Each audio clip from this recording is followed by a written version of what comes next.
When my husband left me for my own sister after 15 years of marriage, I didn't cry. I didn't scream. I didn't ask why. I quietly agreed and signed the divorce papers without a single argument. 2 weeks later, while they were celebrating their new beginning at our favorite restaurant, the same place where he once promised me forever, I walked in alone, calm, smiling, unrecognizable even to myself. My sister laughed when she saw me. My husband smirked, certain I was there to beg, to break, to make a scene. Instead, I congratulated them. Then I slid an envelope across the table. The moment he opened it, his confidence vanished. My sister's hand froze midair.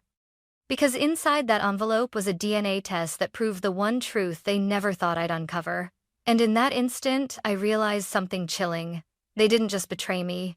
They built their new life on a lie. And I was finally ready to expose it. For most of my adult life, I believed I had built something solid. Not perfect, but real. My husband, Ethan, was admired by everyone who knew him. Calm, reliable, the kind of man people described as good without hesitation. My parents trusted him completely. Friends envied our stability. Even strangers assumed we were happy just by looking at us. And then there was my sister, Lily. She had always been the fragile one, the one who needed saving, the one who fell too hard, trusted too easily, and somehow always ended up broken. Growing up, I was taught quietly, repeatedly, that it was my responsibility to look after her. Be patient with Lily, my mother would say. She's sensitive, my father added. She needs you. So I did what I'd always done. I carried more. I married Ethan at 27. Lily was my maid of honor, standing beside me in pale blue, crying harder than I did. That day, Ethan squeezed my hand and whispered, "Your sister is lucky to have you." I believed that was love speaking. For 15 years, our marriage was built on routines that felt unbreakable. Morning coffee. Shared calendars on the fridge. Late-night conversations about bills, vacations, and plans that always included the word someday. Ethan kissed my forehead before leaving for work every morning. Every night, he asked, "How was your day?" I never doubted his presence, only his exhaustion. Lily became a constant in our lives. She just needs somewhere to land for a while. I told Ethan when she moved in after another breakup. "Of course," he said, without hesitation. She stayed longer than planned. Weeks turned into months. She cooked dinner with us, watched movies on our couch, laughed at Ethan's jokes a little too loudly. I noticed things, but I explained them away. How Ethan always volunteered to drive Lily places. How his phone lit up with her name late at night. How their conversations stopped the moment I entered the room. "You're imagining things," I told myself. "Families are close." When Ethan started coming home later, he blamed work. "It's just pressure," he said one night, loosening his tie. "I'm doing this for us." When Lily asked me for advice almost daily about dating, about money, about feeling lost, I listened. "You're strong, Chloe," she said once, resting her head on my shoulder. "I don't know how you always know what to do." I smiled and said nothing, because strength had become my role. And roles, once assigned, are hard to escape. There were moments, small, sharp moments that unsettled me. The way Ethan defended Lily when I gently suggested boundaries. The way Lily avoided my eyes when Ethan entered a room. The silence that filled the space between us when I asked, "Is everything okay?" "It's nothing," Ethan said. "You worry too much." So I stopped asking. I told myself that 15 years of marriage couldn't be undone by a feeling I couldn't prove. That trust meant choosing not to look too closely. Looking back now, I understand how convenient that belief was for everyone but me. Because while I was busy holding the family together, something else was forming quietly in the background. A bond I wasn't meant to see. A betrayal that didn't arrive suddenly but grew patiently, comfortably, inside the safety I provided. At that point, I still believed my marriage was strong enough to survive anything. I still believed my sister would never hurt me. And I still believed that love, once earned, could not simply be taken away. I was wrong about all three. The truth didn't come out in a dramatic confrontation. There was no shouting, no thrown plates, no slam doors. It came out over dinner. My parents invited us over on a Sunday evening. Nothing unusual, roast chicken, steamed vegetables. The same dining table we'd gathered around for years. I remember thinking, maybe this is a chance to reset things. Ethan arrived late. Lily arrived with him. That should have been my first warning. They walked in together, too close, their shoulders brushing. Lily avoided my eyes. Ethan kissed my cheek, but it felt rehearsed like a habit he hadn't bothered to break yet. My mother noticed first. "You two came together?" she asked carefully. Ethan cleared his throat. Lily sat down without speaking. The air shifted, heavy and unfamiliar. I smiled politely and said, "Traffic must have been bad." No one corrected me. Dinner passed in fragments. Forks clinked against plates. My father asked Ethan about work. My mother kept glancing between Lily and me as if bracing for something. Halfway through the meal, Ethan put his fork down. "Chloe," he said. My name sounded different in his mouth. Formal. Distant. "I need to be honest." The room went quiet. Lily's hands trembled in her lap. She stared at the table, as if the wood grain could protect her.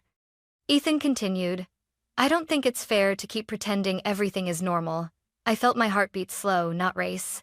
A strange calm settled over me. "Pretending what?" I asked. He took a breath. "That we're happy." My mother inhaled sharply. My father frowned. Ethan looked at Lily. And that was when I understood. "I'm in love with someone else," he said. The words landed softly, but they shattered everything. My mother whispered, "Ethan." Lily finally looked up. Her eyes were red. "I never meant for this to happen," she said quickly. Her voice cracked in all the right places. "I'm so sorry, Chloe." I tried to fight it. I stared at her. My sister. The girl whose scraped knees I'd bandaged. The girl I'd defended my entire life. "Fight what?" I asked quietly. Her lips trembled. "My feelings." Ethan reached for her hand. That single movement hurt more than the words. "So," I said slowly, "you're telling me you're leaving me for my sister." No one denied it. My father pushed his chair back. "This is inappropriate," he said. "Your family." Ethan stood. "I didn't plan it. It just happened." Lily nodded, tears spilling. "We didn't mean to hurt you." I waited for anger to rise. For humiliation. For the familiar ache of betrayal. Instead, there was only clarity. I stood up. "I appreciate the honesty," I said, surprising everyone, including myself. "I won't make this harder than it needs to be." Ethan looked relieved. Lily looked confused. "What do you mean?" my mother asked. "I mean," I said, turning to Ethan, "if you want a divorce, I won't fight you." Silence. "You won't?" Ethan asked. "No," I said calmly. "I'll sign the papers." Lily gasped. "Chloe, you don't have to do that. We can slow down." I raised a hand. "Please don't." That night, Ethan moved out. 2 days later, he came by with the paperwork. He watched me closely as I read every page. Maybe he expected tears, maybe a last-minute argument. Instead, I signed my name. "Thank you," he said awkwardly, "for being reasonable." Reasonable. That word followed me everywhere in the weeks that came after. My parents praised my maturity. Friends said I was handling it so well. Even Lily texted me, "I hope someday you can forgive me." I didn't reply, because forgiveness wasn't what I was working on. I was listening. Listening to the gaps in their stories. Listening to the things Ethan avoided explaining. Listening to the voice inside me that finally refused to stay quiet. One afternoon, while packing Ethan's remaining things, I found an old folder tucked into the back of a drawer. Medical paperwork. Fertility records. I hadn't looked at those documents in years. As I flipped through them, something felt off. Dates that didn't line up. Signatures I didn't remember giving. Notes Ethan had always said were too technical for me to worry about. That night, I lay awake replaying everything. The affair. The divorce. The ease with which Ethan walked away. And one question kept repeating in my mind. Louder each time. "What else have you been lying about?" I didn't know it yet, but that question was the beginning of the end for them both. After the divorce papers were signed, people assumed the worst was over. They were wrong. The silence that followed was louder than any argument we never had. Ethan stopped calling. Lily stopped texting. My parents tried to act normal, as if time could smooth over what had been broken. They invited me to dinner, asked if I was holding up. I always answered the same way. "I'm fine." And in a way, I was. Not healed but awake. I began packing the rest of Ethan's belongings slowly, deliberately. 15 years of shared life reduced to boxes and folders. Old tax returns, insurance documents, medical records I hadn't touched in years. That was when I found the fertility file. It was tucked into the back of a drawer, behind outdated warranties and forgotten manuals. The clinic's logo was still familiar. The paper smelled old, slightly yellowed at the edges. I sat down on the floor and started reading. At first, everything looked normal. Procedure summaries, dates. Technical language I remembered skimming through long ago while Ethan assured me, it's standard. Don't worry about the details. But this time, I did worry. The dates felt off. The signatures didn't look like mine, and there were handwritten notes I didn't recognize. I told myself I was overthinking it, that heartbreak makes you suspicious, that I was searching for meaning where there was none. Still, I couldn't stop. We had struggled to conceive for years. 3 failed attempts, countless appointments, endless hope followed by quiet disappointment, then suddenly success. A miracle, Ethan had called it. Our son, Noah. The memory tightened my chest. Ethan had insisted on managing everything during that time. He handled the clinic calls. He spoke to the doctors privately. He said it was better that way, that I was already under enough stress. I'll take care of it, he'd said. You just focus on staying calm. I believed him. Now, sitting on the floor with those documents in my hands, I felt something shift. That night, I barely slept. The next morning, I called the clinic. My voice sounded steady, professional. Hi, I said. This is Chloe Miller. I'm calling to request copies of my fertility records from about 12 years ago. There was a pause on the other end. I see, the receptionist said slowly. May I ask why? I'm organizing my medical files, I replied. Another pause. I'll need to check with my supervisor. The line went silent. That hesitation settled into my bones. When she returned, her voice was careful, too careful. Some of those records may require additional authorization. Authorization from whom? I asked. Your husband. My former husband. I thanked her and hung up. My hands were shaking now. That afternoon, I scheduled an appointment with a genetic counselor. I told myself it was just to ease my mind, to close a door that shouldn't have been opened in the first place. The counselor's office was quiet, painted in neutral tones meant to calm people who were about to hear life-altering news. She studied my intake form and asked gently, "What brings you in today?" I hesitated. "I have questions," I said. She nodded. That's usually how this starts. I explained the fertility treatments, the paperwork, the doubts I couldn't shake. She listened without interrupting. Finally, she said, "Genetic testing won't give you comfort. It will give you truth. Are you prepared for that?" I thought of Ethan's indifference, Lily's betrayal, the ease with which they had built a new life without me. "Yes," I said. "I am." The process was simple, clinical, almost disappointingly ordinary.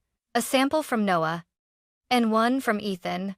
I didn't feel guilty taking it. He had left behind an old toothbrush in the bathroom drawer. A small, careless oversight for a man who believed he had already won. The waiting period felt endless. Days passed. Then weeks. During that time, Ethan became aggressive through his lawyer. He pushed for faster finalization. He questioned my stability. He suggested that I was emotionally compromised. The irony would have been laughable if it hadn't been terrifying. My parents called less. Lily didn't call at all. Then, one Tuesday morning, my phone rang. The counselor's number. "Mrs. Miller," she said, her voice professional but subdued. "We have the results. I want them emailed," I replied. There was a pause. "Are you sure you don't want to discuss email?" I repeated. When the file arrived, I opened it alone at the kitchen table. I read it once, then again, then a third time.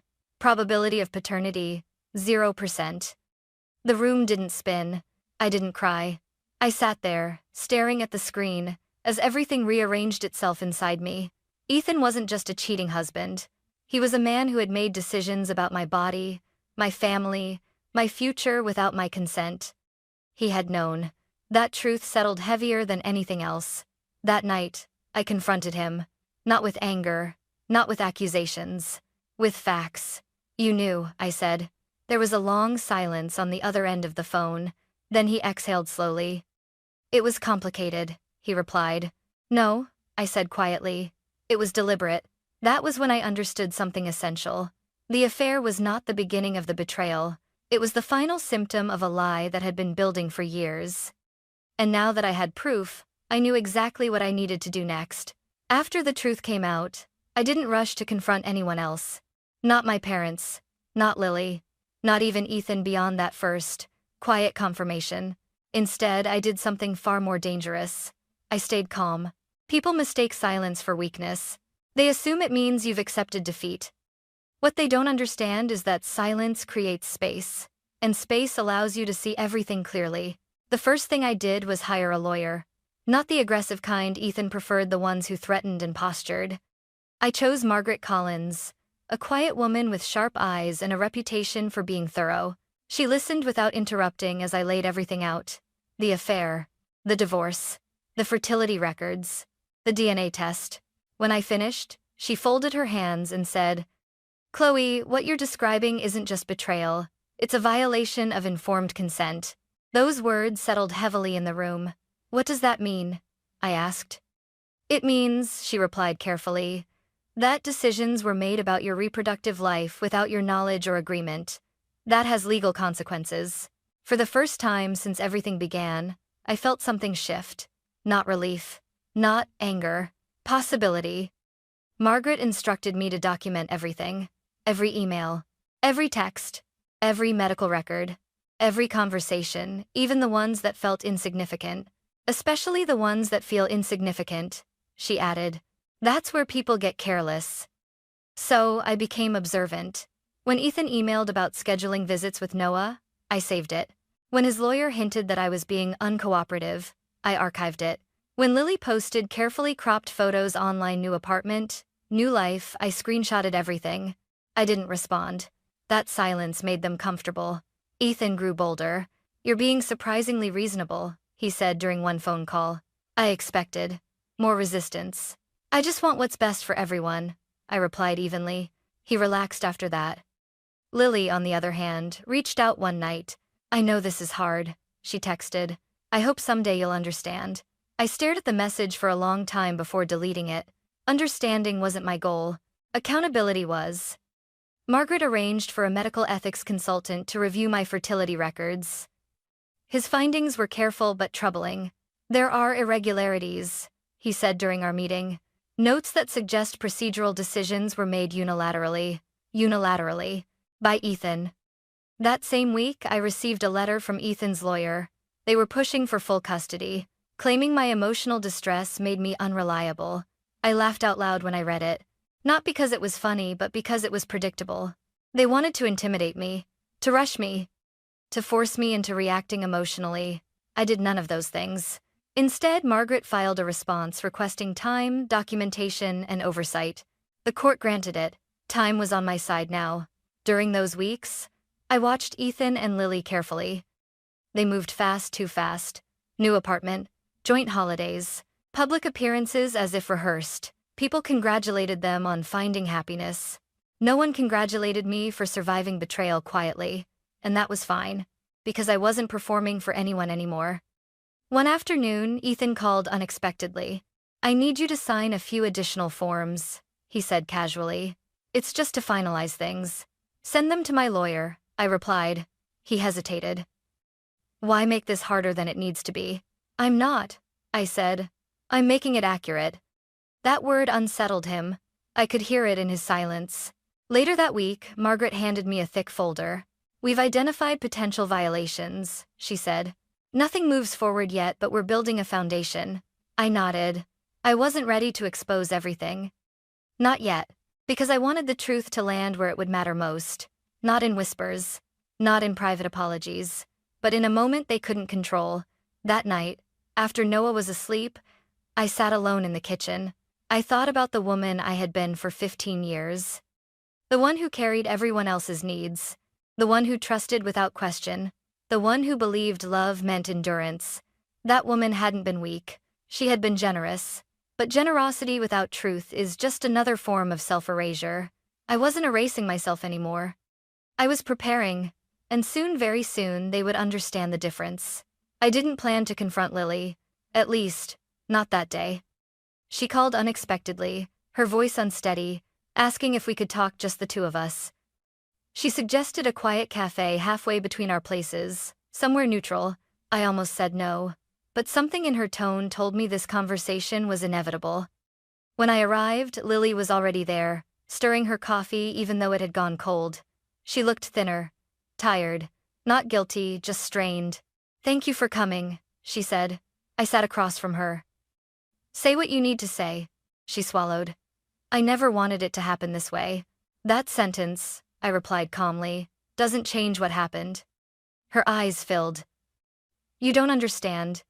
Ethan and we connected in a way that felt real." I studied her face, searching for the sister I used to know. "Real," I repeated. "Was it real when you lied to me?" She flinched. "I didn't lie. I just didn't tell you." "That's the same thing," I said. She looked away. "He told me you were unhappy, that you'd grown distant, that the marriage was already over." I almost laughed. "So he rewrote our life," I said. "Convenient." Lily hesitated. "He said you wouldn't understand, that you were too attached to the idea of family." There it was. The truth slipped out when people think they're explaining themselves. "He told you I was the problem," I said quietly. She nodded. "He said you controlled everything, that he felt trapped." I leaned back in my chair. "Did he tell you about the fertility treatments?" I asked. Her brow furrowed. "What about them? Did he tell you he made decisions without my consent?" She shook her head slowly. "He said you agreed, that you wanted it." I watched realization dawn on her face, slow, reluctant. "You didn't know," I said. She whispered. "What didn't I know?" I took a breath. "That Ethan was never Noah's biological father." The color drained from her face.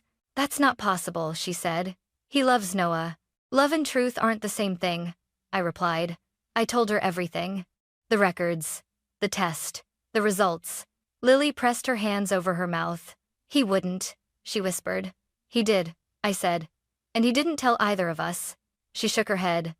"Why would he do that?" That was the question I'd been asking myself for weeks. And finally, I had the answer. "He has a genetic condition," I said. "One he didn't want passed on. He decided the risk was unacceptable to him." Lily stared at me. "So he chose for you?" "Yes," I said. "And then he built a life on that lie." Silence stretched between us. "I didn't know," she said again, this time barely audible. "I believe you," I replied. "But belief doesn't erase damage." She wiped her eyes. "He said the divorce would be clean, that you'd move on, that everyone would be happier." "That's his pattern," I said. "He simplifies people into obstacles." She looked up sharply. "What are you going to do?" "I'm going to tell the truth," I said. "Chloe." She reached for my hand, then stopped. "You'll destroy him." I met her gaze. "No, he did that himself." After the cafe, I sat in my car for a long time. The conversation hadn't brought closure, but it had brought clarity. Ethan didn't leave me because he fell in love with Lily. He left because he believed he could control the narrative. And Lily, whether she admitted it or not, had stepped into a story already written for her. That night, Ethan called. "I heard you met with Lily," he said casually. I smiled to myself. Of course he knew. She needed answers, I replied. "About what?" he asked, his tone sharpening. "The truth," I said. There was a pause. "Chloe," he said slowly, "don't complicate things." "Too late," I answered. He exhaled. "You're angry. I understand that. But dragging this out won't help anyone." "I'm not angry," I said. "I'm prepared." That unsettled him. "What does that mean?" "It means," I replied, "I won't protect your version of events anymore." He laughed softly. "You always did like dramatics." I said nothing. A few days later, I learned they were celebrating. Ethan and Lily had made a reservation at Riverview, our favorite restaurant, the one he'd taken me to after proposing, the one he said held too many memories for us to go back to until now. They were marking the finalization of the divorce. A new beginning. I stared at the reservation, confirmation forwarded to me accidentally by a mutual acquaintance. The irony was almost poetic. I called Margaret that evening. "It's time," I said. She paused. Are you sure? Yes, I replied. I want it done cleanly, publicly, legally. She understood immediately. Then make sure you're calm, she said, and bring everything. I hung up and walked into the bathroom. I looked at myself in the mirror, not the woman I had been, but the one I was becoming. I wasn't going to scream. I wasn't going to plead. And I wasn't going to be invisible. I would congratulate them. And then I would place the truth gently on the table, right where they could no longer ignore it. I arrived 10 minutes late on purpose, not to make an entrance, but to give myself time to breathe. Riverview looked exactly the same. Soft lighting, white tablecloths, the low hum of conversation blending with the clink of glasses. This place had once felt sacred to me. Now, it felt neutral, almost unfamiliar. I spotted them immediately. Ethan sat with his back straight, confidence settled into his posture like armor. Lily sat beside him, smiling too brightly, her hand resting on his arm as if to claim it. They looked happy. Or at least, they looked convinced they were winning. I walked toward their table calmly. Ethan noticed me first, his eyebrows lifted in surprise, then amusement. Chloe, he said, standing halfway. This is unexpected. Lily's smile faltered. I thought you might want to celebrate, I replied evenly. After all, tonight marks a new chapter. Ethan laughed lightly. Always the graceful one. I nodded. I learned from experience. The server hesitated, sensing tension. Ethan waved him off. Can we get you something? He asked me. No, thank you, I said. I won't be staying long. Lily shifted in her seat. Chloe, are you okay? I'm fine, I answered. I came to congratulate you. Ethan leaned back, relaxed. See? I told you she'd handle this well. I smiled. Then I reached into my bag and placed the envelope on the table. It landed softly, but the sound felt loud. What's this? Ethan asked, already annoyed. A gift, I said. Something you should read. Lily glanced at him. Ethan? He opened the envelope casually at first, then froze. His smile disappeared. Color drained from his face as his eyes scanned the page again and again. Lily leaned over. What is it? Ethan's jaw tightened. Nothing. I met Lily's eyes. It's a DNA test. The table went silent. A DNA test? Lily repeated. Yes, I said calmly. One confirming that Ethan is not Noah's biological father. Her hand fell away from Ethan's arm. That's not true, she whispered. That can't be true. Ethan stood abruptly. You had no right. I remained seated. I had every right, I replied. What I didn't have was a choice. You took that from me. He lowered his voice. You're trying to humiliate me. No, I said. I'm correcting the record. Lily's breathing grew shallow. Ethan, is this true? He didn't answer her. That silence answered everything. You knew, Lily said, her voice breaking. You knew this whole time. He finally spoke. It's complicated. I laughed softly. You always say that when you don't want to admit control. I leaned forward slightly.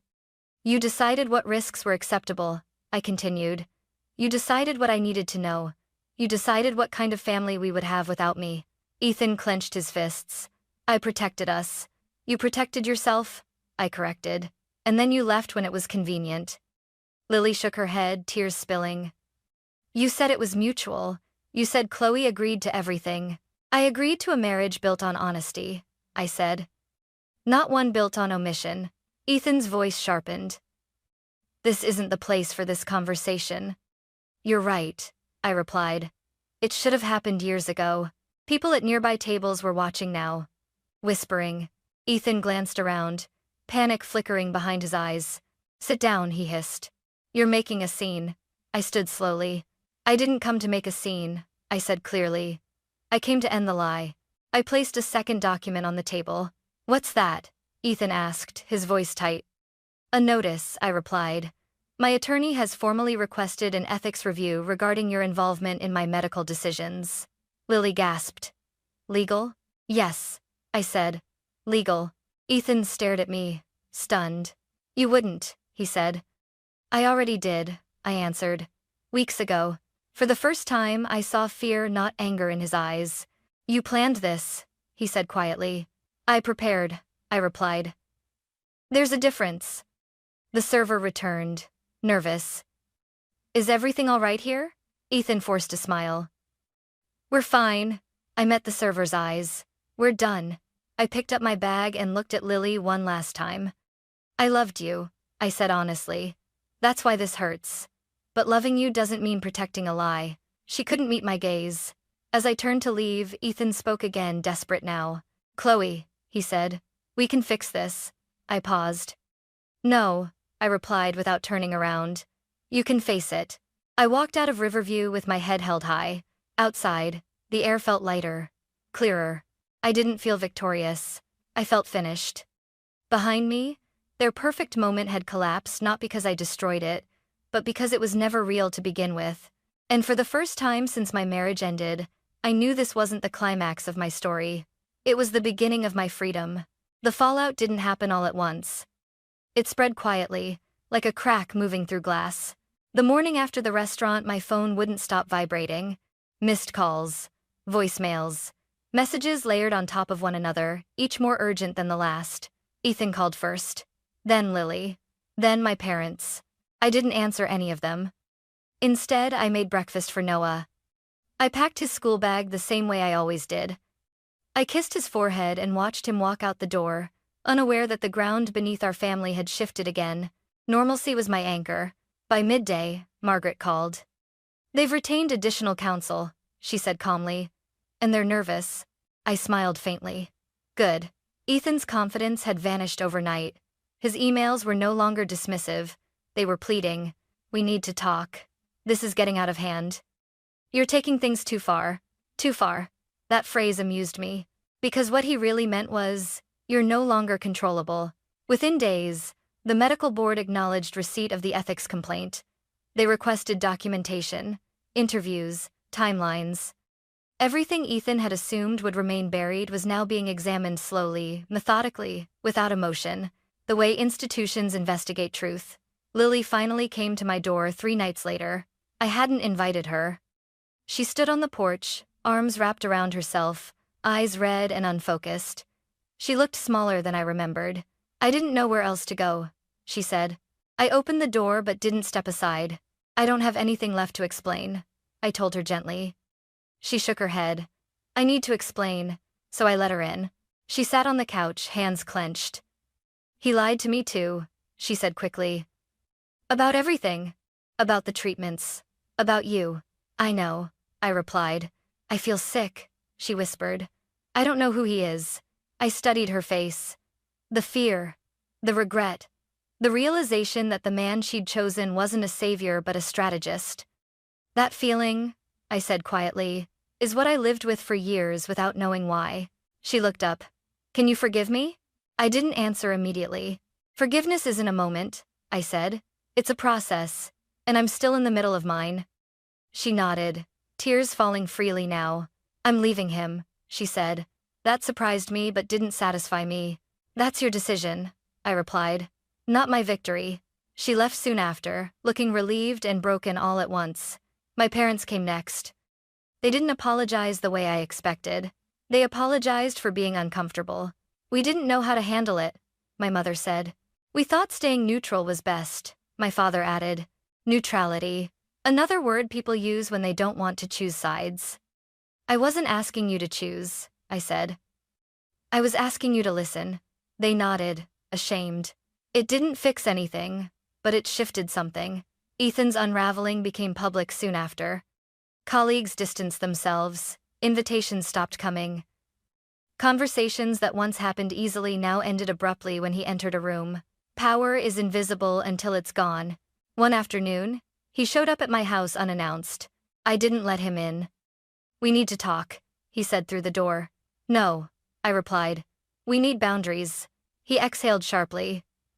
You're enjoying this. I rested my forehead against the door, tired. No, I said honestly. I'm surviving it. His voice softened. I never wanted to hurt you. That's the problem, I replied. You wanted control more than honesty. Silence followed, then footsteps fading away. That night, Noah asked me a question I'd been dreading. Mom, he said quietly, why doesn't Dad live with us anymore? I sat beside him on the bed. Because sometimes adults make choices that change things, I said carefully. But that doesn't change how much you're loved. He nodded. Did I do something wrong? My heart tightened. No, I said firmly. You did nothing wrong. Ever. I held him until he fell asleep. Later, alone in the kitchen, I realized something important. This story was no longer about Ethan, or Lily, or even the marriage. It was about protecting truth for my child, for myself, for the life ahead. I wasn't reacting anymore. I was rebuilding. And for the first time, the future didn't feel like something I had to endure. It felt like something I was finally allowed to choose. The legal process took months. Not because it was dramatic, but because it was careful. Truth, I learned, doesn't rush. It moves steadily, guided by documentation, accountability, and time. The medical board completed its review quietly. There were interviews, statements, written responses Ethan struggled to justify. His name was removed from projects he once led. Invitations stopped coming entirely. There was no public spectacle, just consequences. Margaret explained it to me gently. Cases like this rarely end in fireworks, she said. They end in corrections. IATAI. Corrections. That word felt right. Ethan lost credibility. Authority. The version of himself he had carefully constructed for years. He didn't go to prison. He wasn't dragged away in handcuffs. But he no longer controlled the narrative. And that mattered more. The custody arrangement settled soon after. Noah stayed with me. Ethan was granted structured visitation, supervised at first, then reviewed. He didn't fight it. He looked tired, deflated in a way I'd never seen before. When he spoke to me during mediation, his voice was quieter. I never thought it would end like this, he said. I met his eyes. Neither did I. But here we are. That was the last real conversation we had. Lily moved out of the apartment they'd shared. She didn't ask me for advice this time. She simply told me she was starting therapy. That she needed to understand why she'd accepted so little for herself, and why she'd betrayed the person who loved her most. I wished her well, from a distance. My parents changed too, in their own hesitant way. They stopped minimizing, stopped suggesting I move on before I was ready. They listened more than they spoke. It wasn't perfect, but it was honest. The hardest conversation came one quiet evening when Noah was older than Ethan had been when he first decided what truths I could handle. We sat at the kitchen table, homework pushed aside. Mom, Noah asked carefully, am I different from other kids? I took a breath. You're unique, I said, just like everyone else. He nodded. Dad said, I didn't come from him the usual way. I didn't flinch. That's true, I said. But you came from love, from choice, from people who wanted you very much. Does that change anything? He asked. I reached for his hand.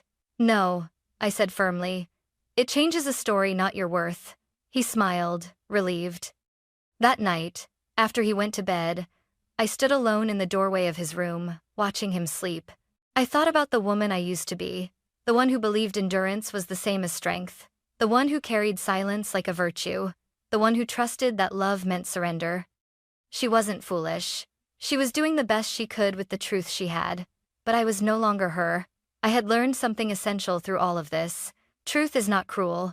Deception is. Truth doesn't destroy families. Secrets do. And silence, when chosen freely, can be powerful. But silence imposed is harm. I didn't expose Ethan to punish him. I exposed the truth to protect myself and my child. There is a difference. Today, my life is quieter. No grand gestures. No perfect image to maintain. Just mornings that belong to me.